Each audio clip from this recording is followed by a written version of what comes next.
We have this amazing new laws, the POPI Act, the Cyber Act, etc. But they have such fancy names.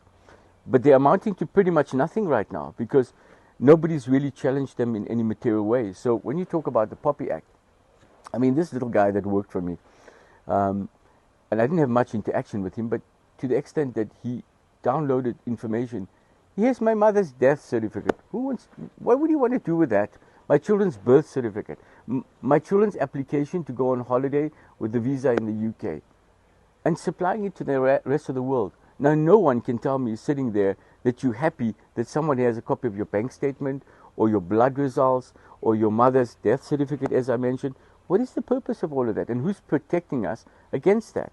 I mean, are you saying that it's okay for me to do the same to other people? I think that's wrong. I don't want to be in that position. I want to know that my kids are protected, you out there are protected, people in general have that protection because that's what the law has created, those rules for us to be protected. Now, because you're a journalist, it's okay for you to have it. It's okay for you to be in a position to use it inappropriately. It's okay not to verify that the information in the first place is correct because you're above the law.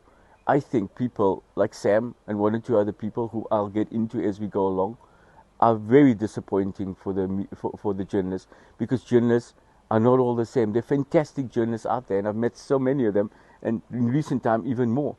But he brings bad repute and disrepute to the industry when he behaves in a very silly way like this. And if he's picking a fight with me like this, I looked at his financials this morning. He's got 15 million bucks in his bank account. You want to fight with us and pick a fight with us with that type of Tom? I don't know about that. But all I'm saying is we have nothing to hide. I'm going to deal with every aspect of this issue. I've done nothing wrong in South Africa. I'm in Zimbabwe. I don't know why these people can't just leave me alone. I'm not a listed company. I haven't taken money from the public in terms of any exchanges, to Johannesburg Stock Exchange, London Stock Exchange. But they have this issue with me, and I'm tired of it. And the reason I left my group, and I left it in the hands of a guy like Dondo, is because I'm interested to see Dondo is a fantastic guy. He's always been. He's a clean slate. He does things appropriately. He does everything correctly. He ran the treasury.